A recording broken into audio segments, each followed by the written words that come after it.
Patahamonado naman ang aking recipe for today, mga langga. Gawa na yung mga people dito sa bahay na ito ay nagkataon, mga langga, na day off nilang tatlo. Ay, bongga, pagoda si Monita. Pero okay lang yung mga langga, kahit pagoda ako, basta maganda lang ang weather ng mga brain cells nila.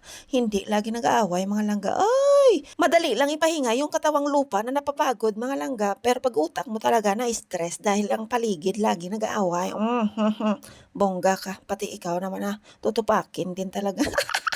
So ayan mga langga, happy together ng araw na iyan dahil nga wala nga mga tupak ang mga people, 'di ba? Tapos yung helper nila wala din tupak, bagong ano lang yan, bagong galing lang yan sa kanyang regla. Bongga. So, ito na pala yung aking ginagawa, mga langga, yung pata, pinahiwa-hiwa ko yan, hindi ko na inano ng buo lang para naman madali lang kainin. Minsan, mas maganda kasi pag buo, sana mga langga, pag may mga besita. So, dahil kami lang naman dito sa bahay, so pinatadtad ko na lang ganyan. At ginawa ko dyan, mga langga, nilaga ko yan ng 15 minutes muna para matanggal yung mga jume-jume sa katawan ng pata. Tapos, pinatuyo ko muna at nilagyan ko ng konting dark soy sauce para magkulay-kulay yun, mga langga. At saka ko prinito ng gano'n, nakita nyo kanina, hindi ba? Tapos saka na ako magisa nitong saboyas, mga langga, saboyas bombay yan. Tapos mga langga, bawang yan, gisa natin na maigi hanggang mag-translucent. Tapos ilagay na natin itong sipata na pinirito ng bagya. Kita nyo, di ba? Tapos mga langga, mainit na tubig, ilagay ko, yan, para mabilis maluto. Yan. At saka ko na isunod, mga langga, ilagay yung mga seasoning niya, dark soy sauce yung nauna, tapos light soy sauce, mga langga. Tamang tansya lang si Monita. Huwag niyo akong tanungin ng mga tamang measurement, kasi hindi naman ako professional chef. Bahala kayo ng inyo magtansya. Tapos nilagyan ko rin yan, mga langga, oyster sauce and tomato ketchup.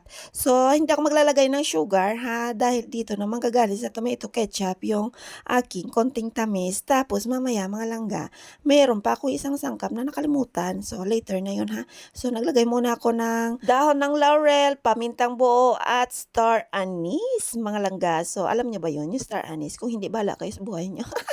So, eto na nga, mga langga, dahil kulang ngayong aking sangkap, hindi ako nakabili. So, bibili muna kami ng alaga kong doggy. Ayan, si Dodo yung dinala ko kasi sanay na siya yan, mga langga, ilagay sa basket. So itong itim, di ko pwede sama yan, malikot yan. Ayan, nainggit tuloy yan. Tamang tingin na lang siya. So, dito sa bahay ng amo ko, mga langga, merong malapit na tindahan. So, ito yung aming dinadaanan yan. Ayan, kita mo. May paganyan-ganyan pa kaming dalawa. Video-video. Akala ko dyan, mga langga, walang tao yan. Meron pala nanonood sa amin. So, dahil nga, mga langga, 4 wheels naman yung sinakyan namin ng alago. Ay, sorry, 2 wheels lang pala to. Bicycle lang. Sobrang dali lang naman, malapit lang yung tindahan, mga langga. 1 minute to 2 minutes, kaya na namin yan balikan ng alaga ko. So, ang binili ko lang, mga langga, pineapple chunks lang. Ito yung nakalimutan ko kung nung ako ay malengke. Ay, sobrang hirap na talaga pag getting older na tayo, no? So, lagi na lang makalimutin. Importante itong pineapple sa aking recipe for today dahil manamis-namis. Dito manggagaling yung aking sugar. So, hindi na talaga ako maglalagay literal ng sugar, kasi matamis na yung pineapple. Tapos matamis na rin yung tomato ketchup, mga langga. So, ayun, hinalo ko muna yung kanyang juice ng pineapple, mga langga.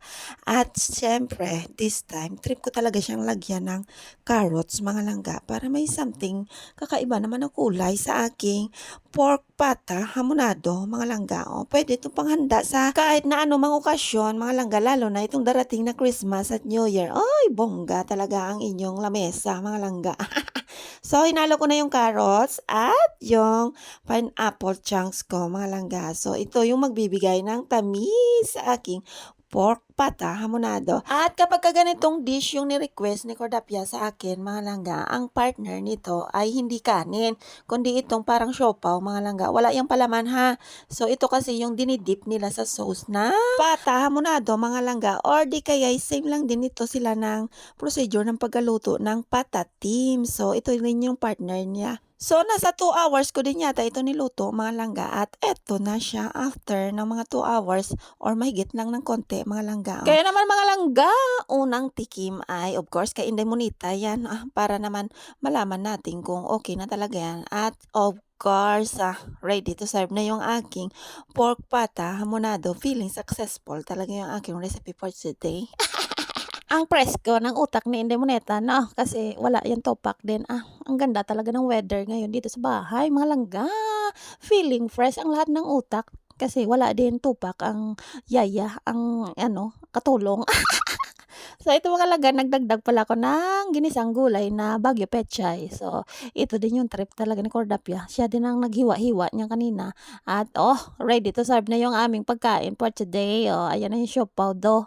Siopaw lang yan, wala tayong palaman mga langga. At of course, kumain na ako niyan. Sila lang ang kakain tatlo dahil sa kusina ako kain. Meron kasi akong ulam na isdang bangus mga langga. So hindi ko pwede ihain. Akin lang ang akin. Ang kanila ay akin din.